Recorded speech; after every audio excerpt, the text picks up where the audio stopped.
안녕하세요. 하나님의 은혜와 평강이 여러분의 삶에 가득하기를 기도합니다. 오늘 우리는 인간의 마음 가장 깊은 곳에 자리한 문제, 바로 죄에 대해 아주 솔직하고 깊이 있는 이야기를 나누려 합니다. 이 생명의 메시지가 더 많은 영혼에게 닿을 수 있도록 잠시 시간을 내어 구독과 좋아요를 눌러주시면 감사하겠습니다. 여러분의 작은 행동이 누군가에게는 인생을 바꾸는 계기가 될 수 있습니다. 주님의 이름으로 여러분 모두를 축복합니다. 주님께서는 죄가 인간의 마음과 삶에 얼마나 깊은 상처와 파괴를 가져오는지 똑똑히 알고 계십니다. 그리고 우리에게 그 죄의 사슬을 끊어낼 힘을 주셨습니다. 그렇습니다. 여러분은 죄에서 돌아설 수 있습니다. 하나님께서 죄의 종으로 살지 않을 능력을 이미 우리에게 허락하셨습니다. 얼마 전 온 나라가 한 유명 연예인의 소식을 지켜보았습니다. 수많은 사람의 사랑을 받던 그가 차가운 수갑을 차고 체포되는 모습은 큰 충격을 주었습니다. 10대 시절부터 그의 음악을 들어왔던 저에게도 마찬가지였습니다. 연방정부에 의해 제기된 그의 혐의는 매우 심각했습니다. 기소장이 공개되자 법률 분석가들과 방송평론가, 그리고 소셜미디어의 수많은 사람들은 그의 혐의가 얼마나 무거운지에 대해 이야기하기 시작했습니다. 그들의 말투는 마치 그의 인생이 끝났다고 선언하는 것 같았습니다. 만약 이 혐의를 벗지 못한다면 남은 인생 전부를 감옥에서 보내게 될지도 모른다는 예측이 쏟아졌습니다. 사랑하는 형제자매 여러분, 그가 여성들을 폭행하는 영상이 공개되기 훨씬 전, 수많은 소송에 휘말리기 훨씬 이전에 무엇이 그를 이 벼랑 끝 상황으로 몰고 갔을까요? 그를 파멸 직전까지 이끈 그것은 바로 지금 이 순간 제 안에도, 그리고 여러분의 안에도 살아 숨쉬고 있는 것과 똑같은 것입니다. 그것은 바로 죄입니다. 그의 삶 속에 있던 죄가 그를 오늘의 비극으로 이끈 것입니다. 그리고 그 죄는 우리 모두의 내면에도 동일하게 존재합니다. 사람들은 댓글창에서 그가 마땅한 벌을 받기를 바란다며 분노를 쏟아냈습니다. 또 다른 사람들은 그가 겪게 될 고통과 그의 가족들을 안타까워했습니다. 하지만 형제자매 여러분, 저는 여러분이 아시기를 바랍니다. 그를 여기까지 오게 한 그 힘, 우리 안에 살아있는 그 죄의 본질은 아담으로부터 시작되어 모든 인류에게 퍼진 원죄에서 비롯되었습니다. 우리 안에 있는 이 죄는, 들어보십시오, 우리 존재의 재앙 그 자체입니다. 이 세상 모든 고통과 괴로움의 원인이 바로 죄입니다. 여러분의 눈에서 흘러내렸던 모든 슬픔의 눈물, 그 근원에도 죄가 있습니다. 모든 인간관계의 갈등, 친구와의 다툼, 부부간의 불화, 그 모든 긴장의 원천이 바로 죄입니다. 지금 이 세상에서 벌어지고 있는 모든 문제의 배후에는 이 죄라는 것이 도사리고 있습니다. 죄는 역사 속에서 거대한 제국들을 무너뜨렸고 수많은 정부를 부패시켰습니다. 죄는 인간 존재의 모든 부분을 감염시켰습니다. 여러분의 지성, 여러분의 감정, 여러분의 욕망과 갈망, 세상을 보는 방식, 여러분의 언어와 마음, 그 모든 것이 죄에 오염되었습니다. 혹시 여러분 중에 자신은 교회에서 태어났으니, 혹은 도덕적으로 선하게 살아왔으니 자신과는 상관없는 이야기라고 생각하는 분이 계십니까? 아닙니다. 이 땅에 태어난 모든 사람, 단 한 명의 예외도 없이 우리 존재의 모든 부분이 죄에 감염되었습니다. 저는 죄를 증오합니다.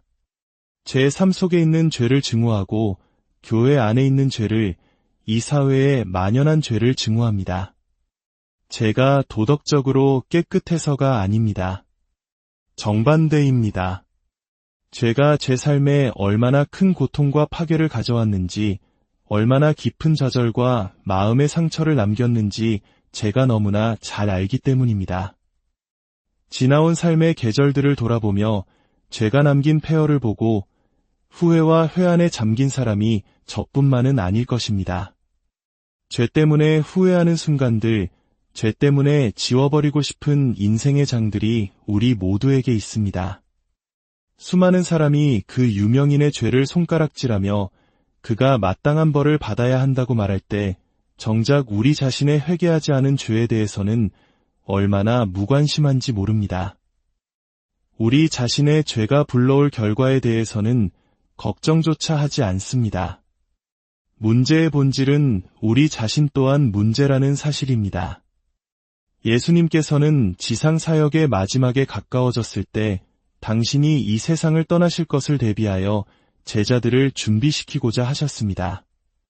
마태복음 16장에서 곧 탄생할 기독교 교회를 예언하셨고 마태복음 28장 19절에서는 교회의 유일한 사명, 즉 복음을 전파하고 제자를 삼으라는 지상 대위임령을 주셨습니다. 그리고 마태복음 18장에서는 우리가 성경적 공동체 안에서 어떻게 스스로를 다스려야 하는지에 대한 첫 번째 가르침을 주십니다. 마태복음 18장은 신약 성경 전체에서 가장 중요한 장 중 하나입니다. 신약의 모든 교리, 공동체 안에서의 삶에 대한 모든 가르침이 바로 이 마태복음 18장에 그 뿌리를 두고 있기 때문입니다. 예수님은 당신의 백성들에게 메시지를 들고 세상으로 나아가기 전에 먼저 공동체 안에서 어떻게 살아야 하는지를 가르치셨습니다. 왜냐하면 그들의 행동이 그들이 전하는 메시지의 신뢰성을 훼손해서는 안 되기 때문입니다. 그때 제자들이 예수께 나아와 물었습니다. 천국에서는 누가 가장 큰 자입니까? 이 질문 속에서 우리는 그들 마음의 연약함을 봅니다. 예수께서 한 어린아이를 불러 그들 가운데 세우시고 말씀하셨습니다. 진실로 너희에게 이르노니 너희가 돌이켜 회개하고 어린아이들과 같이 되지 아니하면 결단코 천국에 들어가지 못하리라. 여기서 어린아이는 명예를 구하지 않는 겸손하고 온유한 자를 상징합니다. 그들은 주목받으려 하지 않으며 명성이나 무대에 대한 욕심이 없습니다. 예수님은 말씀하십니다. 만일 너희가 이렇게 되지 않으면 평생 교회를 다녀도 천국을 놓칠 것이다. 누구든지 이 어린아이와 같이 자기를 낮추는 사람이 천국에서 가장 큰 자니라. 예수님께서는 위대함을 지위나 권력, 소셜미디어 팔로워 수나 명성이 아닌 겸손과 동일시하셨습니다. 하나님 보시기에 위대함은 겸손함에 달려 있습니다. 그러나 예수님은 곧이어 무서운 경고를 하십니다. 누구든지 나를 믿는 이 작은 자 중 하나를 실족하게 하면, 즉 공동체 안에서 다른 형제나 자매를 죄에 빠뜨리는 통로가 된다면 차라리 연자 맷돌이 그 목에 달려서 깊은 바다에 빠뜨려지는 것이 나으니라. 연자 맷돌을 목에 매달아 바다에 던지는 것은 당시 로마의 사형 방식 중 하나였습니다. 주님은 다른 그리스도인을 죄짓게 하며 살아있는 것보다 차라리 죽는 것이 더 안전하다고 말씀하시는 것입니다.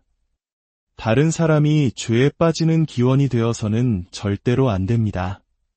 그리고 7절에서 주님은 말씀하십니다. 실족하게 하는 일들이 있으므로 말미암아 세상에 화가 있도다. 실족하게 하는 일이 없을 수는 없으나 그 일로 말미암아 실족하게 하는 그 사람에게는 화가 있도다. 주님은 여기서 이중에 화를 선포하십니다. 화가 있을진저라는 말은 심판이 임박했다는 선언인 동시에 그 심판을 받을 대상에 대한 깊은 슬픔의 표현입니다. 첫 번째 화는 세상을 향합니다. 세상에 화가 있도다. 이는 인류를 죄로 이끄는 타락한 세상의 모든 정부와 제도에 대한 심판의 선포입니다. 부패한 정부, 타락한 국가, 사람들을 죄짓기 쉽게 만드는 모든 인간이 만든 기관과 법률에 화가 있을 것입니다. 사람들을 현혹하는 사이트를 만들고 성매매를 알선하고 죄를 수출하는 세상의 모든 조직과 개인, 즉 죄의 통로가 되는 모든 이들에게 주님은 말씀하십니다.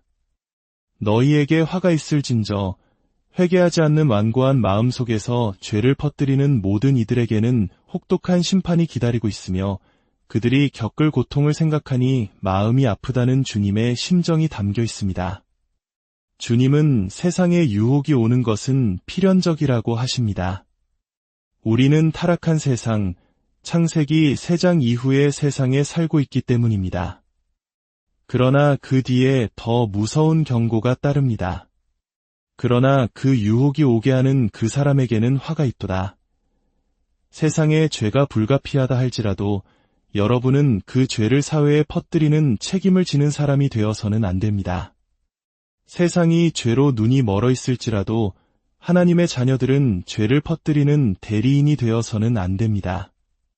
사랑하는 형제자매 여러분, 이것은 주 예수 그리스도의 매우 엄중한 말씀입니다. 주님은 죄가 인류에게 가져온 파괴와 손상을 너무나 잘 아십니다. 최초의 죄는 하늘에서 일어났습니다. 하나님께서는 수많은 천사들을 창조하셨고 그 중에는 3명의 대천사가 있었습니다. 전쟁을 주관하는 미가엘, 메시지를 전달하는 가브리엘, 그리고 찬양을 주관하던 루시퍼입니다. 그러나 이사야 14장은 하늘에 있던 루시퍼에게 어떤 일이 일어났는지 가르쳐줍니다. 그는 자신의 아름다움을 보고 교만해졌습니다. 한 존재의 마음에 최초의 죄, 교만이 싹튼 것입니다. 교만해진 그는 다른 천사들에게 속삭이기 시작했습니다. 내가 하나님보다 높아질 것이다. 그는 천사들의 귀에 끊임없이 속삭이며 반역을 꾀했고 그의 마음에 2번째 죄, 반역이 태어났습니다. 성경은 그가 하나님께 반역하여 하늘에서 전쟁이 일어났다고 가르칩니다. 그리고 사탄은 하나님보다 강하지 않기에 그는 하늘에서 쫓겨났습니다. 예수님께서는 사탄이 하늘로부터 번개같이 떨어지는 것을 내가 보았노라고 말씀하셨습니다. 요한계시록에서는 용으로 묘사된 그의 꼬리가 하늘의 별 3분의 1을 끌어모았다고 하는데 이는 그가 모든 천사의 3분의 1을 타락시켜 함께 끌고 내려왔음을 의미합니다. 그렇게 하늘에서 쫓겨난 타락한 천사들이 바로 지금 이 땅을 배회하는 악마들입니다. 그들은 당신이 점을 보러 갔을 때 당신이 가장 좋아하는 점쟁이의 귀에 속삭이는 존재들입니다. 그들은 당신이 어릴 때부터 당신을 지켜봐 왔기에 당신의 나이, 마지막 남자친구, 태어난 도시 같은 것을 점쟁이의 귀에 속삭여줍니다. 그러면 당신은 그 점쟁이가 신통하다고 믿게 되죠. 그리고 그들은 당신의 미래에 대해 예언하며 당신을 주 예수 그리스도로부터 멀어지게 만듭니다.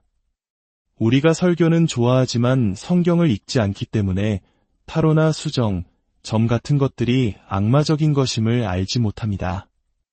어떻게 하나님께 기도하면서 동시에 성경 옆에 수정 구슬을 놓아둘 수 있습니까? 어떻게 기도의 향을 올리려 하면서 동시에 주술적인 향을 피울 수 있습니까? 그러므로 저는 계속해서 여러분에게 권면할 것입니다.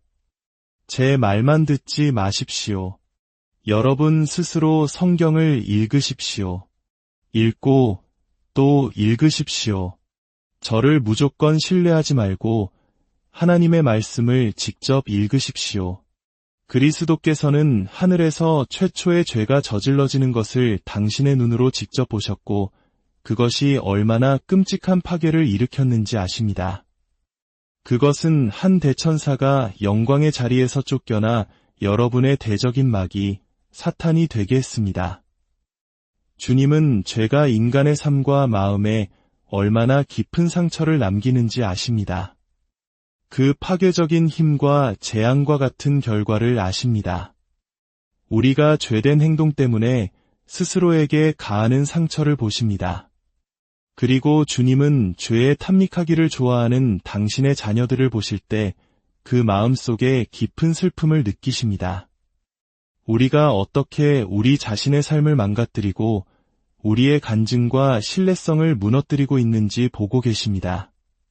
주님은 그분의 사랑 때문에 얼마나 많이 우리의 눈물에 응답하셨습니까? 하지만 그분은 우리를 보시며 이렇게 생각하실 겁니다. 내가 만약 그 행동을 멈추기만 한다면 주님은 죄가 가져오는 깊은 손상과 파괴를 아시기 때문에 당신의 제자들에게 죄를 가지고 장난치지 말라고 극단적인 방법을 통해 경고하셨습니다. 죄를 애완동물처럼 다루지 말고 목줄을 채워두려 하지 마십시오. 그 증거가 바로 다음 두 구절에 있습니다. 마태복음 18장 8절입니다. 만일 내 손이나 내 발이 너를 범죄하게 하거든 찍어내버리라. 장애인이나 다리저는 자로 영생에 들어가는 것이 두 손과 두 발을 가지고 영원한 불에 던져지는 것보다 나으니라. 손과 발은 우리가 적극적으로 행하는 자범죄에 대한 은유입니다. 예를 들어 음란물을 보는 것, 불화의 씨를 뿌리는 것, 권위에 반항하는 것, 교회를 어지럽히는 것, 거짓말하고 속이고 훔치는 것, 다른 사람에게 불필요한 상처를 주는 것, 정욕을 이기지 못하고 죄를 짓는 것과 같은 행동들입니다. 주님은 회개하지 않고 반복해서 짓는 모든 죄에 대해 말씀하십니다. 그것을 인식하고 보고 잘라내라. 이것은 주님께서 신체 절단을 옹호하시는 것이 아닙니다. 이것은 행동의 절단을 옹호하시는 것입니다. 회개하지 않는 죄의 습관을 멈추기 위해 무엇이든 하라는 것입니다. 주님은 진지하게 말씀하십니다. 그것을 잘라내는 것이, 즉 당신이 원하는 것을 부정하고 스스로를 훈련하며 고통을 겪는 편이 회개하지 않음으로 인해 결국 지옥에 가는 것보다 낫다는 것입니다. 어떤 이들은 한 번 구원은 영원한 구원이라고 말하며 한 번 기도하고 제단에 나아왔으니 마음대로 살아도 된다고 생각합니다. 아닙니다. 형제자매 여러분, 마귀는 거짓말쟁이입니다. 주님은 말씀하십니다. 당신의 삶에서 습관적이고 고의적인 죄의 실행을 발견할 때 아들아, 딸아, 잘라내어라. 지금 당장 멈추어라. 그렇지 않으면 너는 마태복음 7장의 사람들처럼 될 것이다. 그들은 주님께 와서 주여, 주여, 우리가 주의 이름으로 선지자 노릇을 하지 않았습니까? 주의 이름으로 찬양팀에서 섬기지 않았습니까? 라고 말할 것입니다. 그러나 주님은 말씀하실 것입니다. 불법을 행하는 자들아, 내게서 떠나가라. 나는 너희를 도무지 알지 못하노라. 여러분은 무신론자들을 걱정하지만 저는 여러분을 걱정합니다. 그들은 적어도 자신들이 하나님을 믿지 않는다는 사실을 알고 있습니다. 하지만 여러분은 그리스도를 따른다고 주장하면서 죄 가운데 살며 거짓된 확신을 가지고 있습니다. 그 어떤 쾌락도 지옥에 갈 만큼 가치가 있지는 않습니다. 주님은 말씀하십니다. 당신의 삶에서 성적인 부도덕, 동성애, 간음 등 우리가 행하는 모든 죄악을 발견할 때 그것들을 잘라내십시오. 당신의 죄된 행동에 대해 공격적으로 대처하십시오. 어둠 속에 비밀을 숨기지 마십시오. 당신 삶의 어두운 영역은 마귀가 드나드는 통로가 되기 때문입니다. 그러나 주님은 여기서 멈추지 않으십니다. 9절입니다. 만일 내 눈이 너를 범죄하게 하거든 빼어내버리라. 한 눈으로 영생에 들어가는 것이 두 눈을 가지고 지옥불에 던져지는 것보다 나으니라. 눈은 산상수훈에서 알 수 있듯이 마음의 문제에 대한 은유입니다. 이것은 사람들이 밖에서는 볼 수 없지만 하나님께서는 안에서 보시는 숨겨진 죄들입니다. 용서하지 못하는 마음, 교만, 정욕, 분노, 질투, 시기, 탐욕과 같은 것들입니다. 당신 마음 속에 있는 이 모든 죄악들, 주님은 말씀하십니다. 만일 내가 그런 것들을 본다면 그것들을 뽑아내라. 이것 역시 신체 절단이 아닌 마음의 절단을 의미합니다. 하나님의 눈에 죄악된 것들을 당신의 마음에서 잘라내라는 것입니다. 마음속에 정욕적인 감정이 솟아오를 때, 질투심이 들 때, 탐욕이 생길 때, 저는 기도의 자리로 달려가 그 죄들을 짜내듯이 고백합니다. 주님, 제가 정욕을 느낍니다. 주님, 제가 질투합니다. 주님, 제가 탐욕스럽습니다. 당신의 마음속에서 스멀스멀 올라오는 그 모든 것들을 짜내십시오. 마음의 죄들과 계속해서 공격적으로 싸우십시오. 어떤 분들은 은혜의 시대에 살고 있으니 괜찮다고 생각하며 자신의 죄를 공격적으로 다루지 않습니다. 그러나 은혜가 방종의 면허증이 될 수는 없습니다.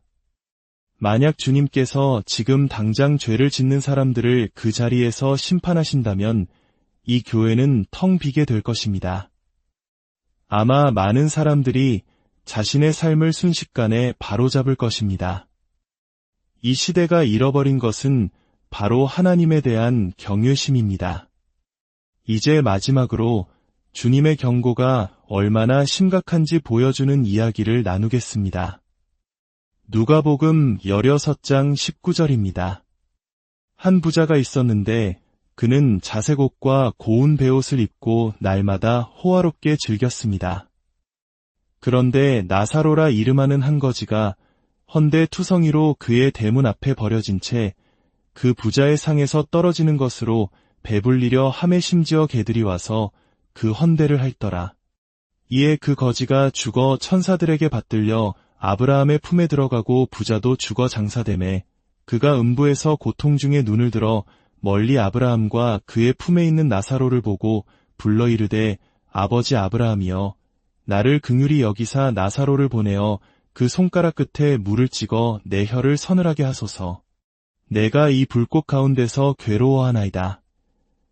아브라함이 이르되 너는 살았을 때에 좋은 것을 받았고 나사로는 고난을 받았으니 이것을 기억하라. 이제 그는 여기서 위로를 받고 너는 괴로움을 받느니라.